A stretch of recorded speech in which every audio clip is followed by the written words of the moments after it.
എന്ത് പറഞ്ഞാലും വല്യേട്ട നീ ഒരു വാചകം പറയും. എല്ലാം അറിഞ്ഞുകൊണ്ടല്ലയോ കെട്ടിയതും കെട്ടിച്ചു നോക്കേ.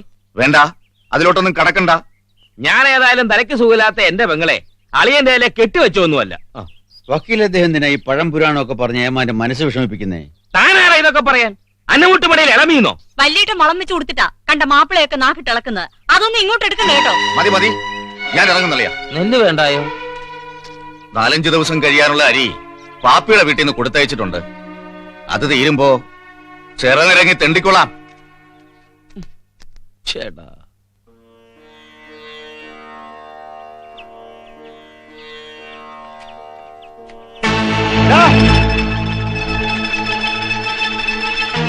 ആരോട് ചോദിച്ചിട്ടാണ് ഈ കുരിശുവണ്ടിയോട് വെച്ചത്? ആരോട് ചോദിക്കാന്? ഞങ്ങളുടെ വള്ളിക്ക് ഒരു കുരിശടി വേണം. പഞ്ചായത്തിൽ പറഞ്ഞിട്ടുണ്ട്. പഞ്ചായത്തിൽ പറഞ്ഞോ? മേടയിലെ സ്ഥലമായത് പഞ്ചായത്ത് വകയൊന്നുമില്ല. ചോദിക്കാനും പറയുന്ന ആളില്ലെന്ന് വിചാരിച്ചോ? വരട്ടല്ലേ പാപ്പി മാപ്പിളെ, ഞങ്ങൾ ഈ പാടത്ത് പണിയുന്നവരാ. കണ്ടവന്റെ പാടത്ത് കുരിശ് വെക്കുന്നതാണോ നിന്റെ പാടത്തെ പണി? ഈ കുരിശ് ഇവിടെ നിൽക്കും. എന്നാലേ ഒന്ന് കാണണമല്ലോ. വേണ്ട പാപ്പി, വഴക്ക് വേണ്ട. ഒരു കുരിശല്ലേ, അതവിടെ നിന്നോട്ടെ. നല്ല കാര്യല്ലേ? അത് നല്ല ഏമാനെ. ഇവിടെ വഴക്കും വക്കാണോ ഉണ്ടാക്കാനുള്ള പുറപ്പാടായവന്മാരുടെ ഇത്രയും കാലം ഇവിടെ ഇല്ലാത്ത കുരിശടി ഇപ്പൊ എന്തിനാ? പാപ്പിച്ചേട്ടാ, പള്ളിയുടെ വകയാ കുരിശ്. പഞ്ചായത്തിൽ നിന്ന് അനുവാദമുണ്ട്. വാ പാപ്പി, പള്ളിയുടെ വകയല്ലേ? പള്ളിന്ന് പറയത്തില്ലേ ഏമാനെ? ഇത് ദേവന്മാരുടെ തോന്നിയാസമാ. അച്ഛനെ വിളിച്ചോണ്ട് ഞാനിത് നിർത്തി കാണിച്ചു തരാം. ഏമാ വന്നാട്ടെ. ഞങ്ങളിവിടെ കാത്തു നിൽക്കാം. പോയേച്ച് എളുപ്പം വരണേ. വരൂടാ. നോക്കി നിൽക്കാം, പണിയെടുക്കാം. പള്ളിയുടെ വകയല്ല കുരിശടി. പിന്നെ കുരിശ് വെക്കരുതെന്ന് എനിക്ക് പറയാൻ പറ്റുമോ പാപ്പി? പിന്നെ എന്ത് ചെയ്യണം അച്ചോ? എനിക്കറിയാൻ മേല. പ്രശ്നമാക്കണ്ട പാപ്പി, കളത്തിൽ കുരിശും കൂടി നിന്നോട്ടെ. ആ അനുഗ്രഹം കൂടി ഉണ്ടാവുമല്ലോ. ദേവാരപ്പുരയുടെയും കുരിശിന്റെയും പേരിൽ നാട്ടിൽ വഴക്കുണ്ടാകരുത്. പാപ്പി വാ, നമുക്ക് വാ. ഒന്നും ആകാതെ പോയാലേ ഏമാനെ. ഇവിടെ ഒരു പഞ്ചായത്തില്ലേ, അതിലെ ആളുകൾ തീരുമാനിക്കട്ടെ എന്താ വേണ്ടതെന്ന്. എന്ത് തീരുമാനിച്ചാലും പള്ളി എതിർക്കില്ല, അത്ര എനിക്ക് പറയാനാവും. ശരി.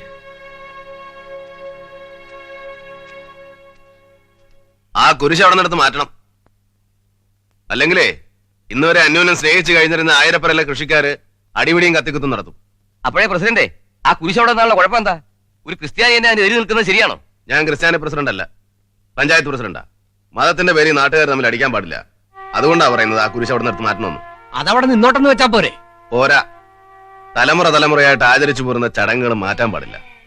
അവിടുത്തെ തേവാരപ്പുരയ്ക്ക് 1000 കണ്ടത്തോളം പഴക്കമുണ്ട്. അതിനിടെ കുരിശ് കൊണ്ട് വയ്ക്കുന്നത് തെറ്റാണ്. ഞങ്ങളുടെ കുരിശ് അവിടെ തന്നെ നിൽക്കും. പാടില്ല. നീ പഞ്ചായത്ത് പ്രസിഡന്റായ ഞാൻ പറയുന്നു. ചുണയുണ്ടല്ലോ കരുതിയാ നിങ്ങളെ ഞങ്ങളുടെ പ്രസിഡന്റ് ആക്കിയത്. അത് മറക്കല്ലേ. അത് പറഞ്ഞ് എന്നെ പേടിപ്പിക്കണ്ട. അത് മാറ്റാൻ തീരുമാനിക്കുന്നില്ലെങ്കിൽ ഈ പ്രസിഡന്റ് സ്ഥാനം എനിക്ക് വേണ്ട. വേണ്ടെങ്കിൽ വേണ്ട, ചുമ്മാ ഊപ്പിടി കാട്ടല്ലേ. ഊപ്പിടിയും പേപ്പിടിയും ഒന്നുമല്ല. അന്യായം കാണിക്കുന്ന പ്രസിഡന്റ് ആയിട്ടിരിക്കാൻ ശൗര്യ കിട്ടത്തില്ല. നിങ്ങളായി നിങ്ങളുടെ പഞ്ചായത്തായി. ആ പിന്നൊരു കാര്യം, ഞാൻ നാട്ടിലുള്ളപ്പോ ആ കുരിശ് അവിടെ ഇരിക്കുമെന്ന് വിചാരിക്കണ്ട. ഇതോടെ വേണം എഴുതിക്കോ. എടാ, നാട്ടുകാരാ നിന്നെ തെരഞ്ഞെടുത്തത്. നീ ഒരു അഭിപ്രായം പറഞ്ഞ് പിണങ്ങിപ്പോയാൽ അത് അവരോട് കാണിക്കുന്ന നിന്നയാവും. പിന്നെ നാട്ടുകാരെ മുഴുവൻ വിളിച്ചോണ്ട് പഞ്ചായത്ത് ഓഫീസിൽ പോയി അഭിപ്രായം പറയിപ്പിക്കാൻ പറ്റുമോ? ഞാൻ പറഞ്ഞത് ശരിയാണല്ലോ നീ പറ. നീ പറഞ്ഞതൊക്കെ ശരിയാ, പക്ഷെ ഭൂരിപക്ഷത്തിന് ശരിയായി ഈ നാട് ഭരിക്കുന്നത് പഞ്ചായത്തും. ഭൂരിപക്ഷത്തിന്റെ ശരിയോ? കുരിശടിയുടെയും പള്ളിയുടെയും അമ്പലത്തിന്റെയും പേര് പറഞ്ഞ് നാട്ടുകാർ തമ്മിൽ തെറ്റിക്കുന്നതാണോ ഭൂരിപക്ഷത്തിന്റെ ശരി? ആ ചാക്കോയുടെ കാശും വാങ്ങിച്ച് അവൻ പറയുന്ന പോക്കരത്തരത്തിന് മുഴുവൻ കേസ് മൂടുന്നതാണോ പഞ്ചായത്തിന്റെ ജനാധിപത്യം? നിന്നെ പോലെ അവരെയും തെരഞ്ഞെടുത്ത് വിട്ടത് നാട്ടുകാരാ. നാട്ടുകാർ വോട്ട് ചെയ്യും. ജയിച്ചു കഴിഞ്ഞാൽ പിന്നെ അവന്മാർക്ക് തോന്നിയ പോലെ പിന്നെ അവര് അടുത്ത ഇലക്ഷൻ വോട്ട് ചെയ്യും. അങ്ങനെ സംസാരം നിർത്ത്. ശൗര്യ, നീ ഒറ്റക്ക് എന്നാ ചെയ്യാനാ? ഞാൻ ഒറ്റക്കല്ലോ, നാട്ടുകാർ മുഴുവൻ എന്റെ കൂടെ ഇല്ലേ? തോന്നല. അങ്ങനെ നാട്ടുകാർ നിന്നിരുന്നെങ്കിൽ ഈ നാട് എന്നേ നന്നായി പോയേനെ. നീ എന്റെ കൂടെ നിൽക്കൂ. നീ എന്റെ കൂടെ നിൽക്കൂ. പറ്റുകയല്ല, ഞാൻ പോലീസ് ഇൻസ്പെക്ടറാ. ആ, പോലീസുകാർ നാട്ടുകാരല്ലോ. എടാ, നിയമം നടപ്പാക്കുക എന്നുള്ളതാണ് പോലീസിന്റെ ജോലി. എന്നതാടാ ഈ നിയമം? ഓർഡർ, മോഡി എന്നുള്ള ഓർഡർ. എടാ, മുകളിലിരിക്കുന്നതിന് വട്ടുപിടിച്ചാലോ? നിന്റെ അമ്മയെങ്കിലും തല്ലിക്കൊന്ന് ആറ്റി താത്രം പറഞ്ഞാൽ നീ ചെയ്യുവോ? നീ കാക്കിയും പറഞ്ഞിരുന്ന അവന്റെ തന്തയ്ക്ക് വിളിക്കത്തില്ലയോ? ഇല്ലയോ? അപ്പൊ അവനവന് കൊണ്ടാലേ അറിയൂ വാസ്തവം. കൈവക്കി ഭൂരിപക്ഷത്തിന്റെ പേരും പറഞ്ഞ് എന്തു ആകാമെന്ന്. കാശുള്ളവന്റെ കീശയൊക്കെ ഇട്ട് അളിച്ചു വാരി അവനൊക്കെ പറയുന്ന പോലെ ഭരിക്കുന്നത് കൊണ്ടാ നാട് നന്നാകുന്നത്. നാട്ടുകാർ ഇളകലുണ്ടല്ലോ. ഇളകത്തില്ലല്ലോ. ഇളക്കണമല്ലോ. ശരി പറഞ്ഞ് മനസ്സിലാക്കി ശരിക്ക് വേണ്ടി ഒറ്റക്കെട്ടായിട്ട് നിൽക്കണം. എന്നാലേ പഞ്ചായത്ത് നന്നാവും.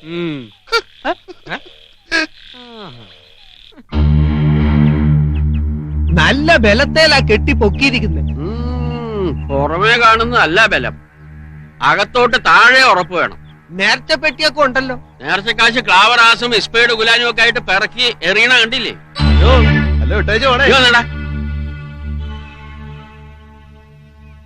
എന്നാച്ചു? എന്നതാടാ നീ പറഞ്ഞേ? അല്ല വല്ല ഇട്ടേച്ചു പോണേന്ന് പറയായിരുന്നു. ഞങ്ങളായി കുരിശ് പണിത്. പള്ളിക്കിട്ട് പണിയല്ലേ, മര്യാദക്കൊക്കെ കഴിഞ്ഞോണം. ഒരു വിധത്തിലാ ശബരിയാരെയും പിള്ളേരെയും പറഞ്ഞു ഒതുക്കിച്ചാ ഞാനിങ്ങോട്ട് പോകുന്നത്. വഴക്കിനും വക്കാനത്തിനും ആ ഭാവമെങ്കിലേ ഈ കരയെ കഴിയാൻ അനുവദിക്കത്തില്ല, പറഞ്ഞേക്കാം. അതെന്നാ വർത്താനം വെച്ചു? ഞങ്ങൾ ഈ കുരിശടി പണിഞ്ഞാണോ കുറ്റം? അല്ല, നീ ഒന്നും കർത്താവിനെ കാണുന്നില്ല, അതാ കുറ്റം. വാടോ പറയത്. അച്ഛാ, അച്ഛാ ഭാനുവേട്ടൻ വന്നിട്ടുണ്ടെന്ന്. എപ്പോ? ആര് പറഞ്ഞു? ദേ ഇപ്പൊ സാറ് വന്ന് പറഞ്ഞേച്ചു പോയി. ഞാനൊന്ന് പോയേച്ചു വരട്ടെ. എങ്ങോട്ടാ മോളെ? എങ്ങോട്ടാ നീ പോന്നേ? ഭാനുവേട്ടൻ വന്നിട്ടുണ്ടമ്മേ, ഞാനൊന്ന് പോയി കണ്ടിട്ട് വരട്ടെ. ഞാനും വരാം. വേണ്ടമ്മേ, അച്ഛൻ ഒറ്റയ്ക്കല്ലേ, ഞാൻ പോയിട്ട് ഇപ്പൊ വരാം. അവള് പോയിട്ട് വരട്ടെ സാവിത്രി. വെച്ച് നീട്ടാതെ അവരുടെ കല്യാണം വേഗം അങ്ങ് നടത്തണം. അമ്മാവ, ഭാനുവേട്ടൻ വന്നിട്ടുണ്ടല്ലേ? അപ്പച്ചേ,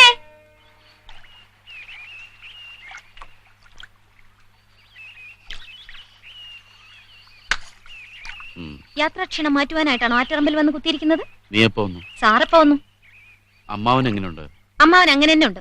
അല്ല, ഞാൻ അറിയാൻ മേലാണ്ട് ചോദിക്കുക, അവിടെ കൽക്കട്ടയിൽ ഇല്ലന്റിനും കാടിനൊക്കെ വലിയ വില കൂടുതലാണോ, അതോ കാശില്ലഞ്ഞിട്ടാണോ ഭാനു വിക്രമ കൈമൾ അദ്ദേഹത്തിന്?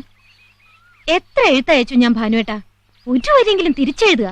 മോനെ, നിന്നെ കാണാൻ ആരോ വന്നിരിക്കുന്നു. ഞാൻ വൈകിട്ട് അങ്ങോട്ട് വരുന്നുണ്ടെന്ന് നീ അമ്മാവനോട് പറഞ്ഞേക്ക്. ഓ പറയാവേ, ഒന്നും മെനിങ്ങേറ്റുണ്ട് കേട്ടോ, അല്ലേ അപ്പച്ചി? അപ്പച്ചിക്ക് എന്നാ എത്ര ഗൗരവം? കൽക്കട്ടയിൽ മോൻ വന്നതിന്റെ ആണോ? വേറെ ആലോചന വന്നിട്ടുണ്ടെന്നോ? എന്നതാ നിങ്ങൾ പറയുന്നേ? ഭാനുവിനെ കൊണ്ട് അവളെ കെട്ടിക്കാമെന്ന് ഉറപ്പിച്ചു വെച്ചിരുന്നല്ലേ? അത് അന്നങ്ങനെയൊന്ന് പറഞ്ഞു പോയെന്നല്ലേ ഉള്ളൂ. പറഞ്ഞു പോയെന്നോ? പിന്നല്ലാതെ മോതിരം മാറ്റം വല്ലതും നടത്തിയോ നമ്മള്? മോതിരം മാറ്റമോ? ഇങ്ങനെയൊന്നും പറയരുത്. പാർവതിയെ ഭാനുവിനെ കൊണ്ട് കെട്ടിക്കണം വളയാ. അവക്ക് ഈ കരന്ന് വേറെ ആരെങ്കിലും നമുക്ക് ആലോചിക്കാം. വേറെ ആരെയെങ്കിലും ആലോചിക്കാവുന്നു. വല്യേട്ട് നിന്ന് ഓർത്തേ, കൽക്കട്ടയല്ല അവന്റെ ഉദ്യോഗം. അവിടുത്തെ രീതിക്കൊക്കെ ചേർന്ന ഒരു പെണ്ണ് വേണ്ടായോ അവന്? ഈ വെള്ളക്കുഴിയിൽ ഇവളെ കെട്ടിക്കൊണ്ടുപോയാ മതിയോ? ഭാഗീരഥി, എന്റെ മോളെ പറ്റിയാണോ നീ പറയുന്നത്? അച്ഛൻ ഇനി ഒന്നും പറയണ്ട. ആവശ്യമില്ലാത്ത ആരുടെയും തലയിൽ എന്നെ കെട്ടിവെക്കണ്ട. കേറി പൊടിയാത്ത്. നെറികേടാ വക്കീലത്തെ ഈ കാണിക്കുന്നത്. തന്നോട് ചോദിച്ചില്ല, തനിക്കെന്നാ കാര്യം ഇവിടെ? ഈ വീട്ടിൽ പാപ്പയ്ക്ക് എന്നാ കാര്യമെന്ന് വക്കീലിന്റെ ഭാര്യയെ ബോധ്യപ്പെടുത്തേണ്ട കാര്യം എനിക്കില്ല. ഏമാന്റെ പെങ്ങളാണെന്ന് ഓർമ്മയുണ്ടായിരുന്നെങ്കിൽ കുഞ്ഞമ്മ ഇത് എന്നോട് ചോദിക്കില്ലായിരുന്നു. പാപ്പി പറഞ്ഞു മുഷിക്കണ്ട. നിങ്ങൾ ചെല്ല്, നിങ്ങളുടെയൊക്കെ ഇഷ്ടം പോലെ നടക്കട്ടെ. അളിയൻ തെറ്റിദ്ധരിക്കരുത്. ശരിയായി തന്നെ ധരിച്ചു.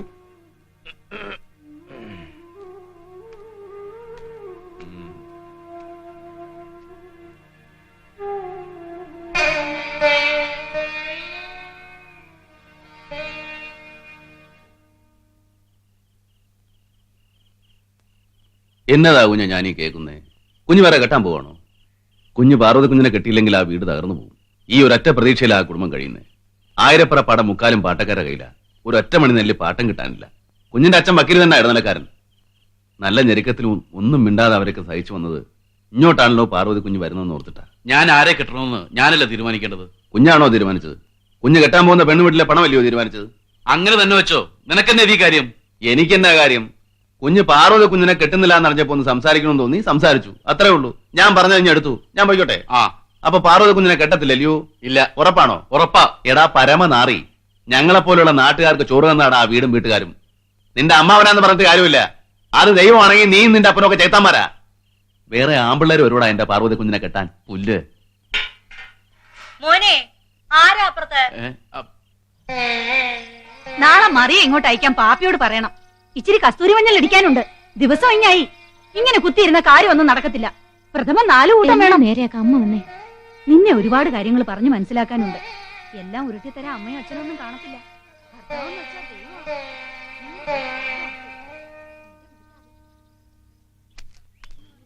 സമയം പോയി. വാ നാട്ടെ, നീ അങ്ങോട്ട് കയറാം. അങ്ങോട്ട് വേഗം കയറേ.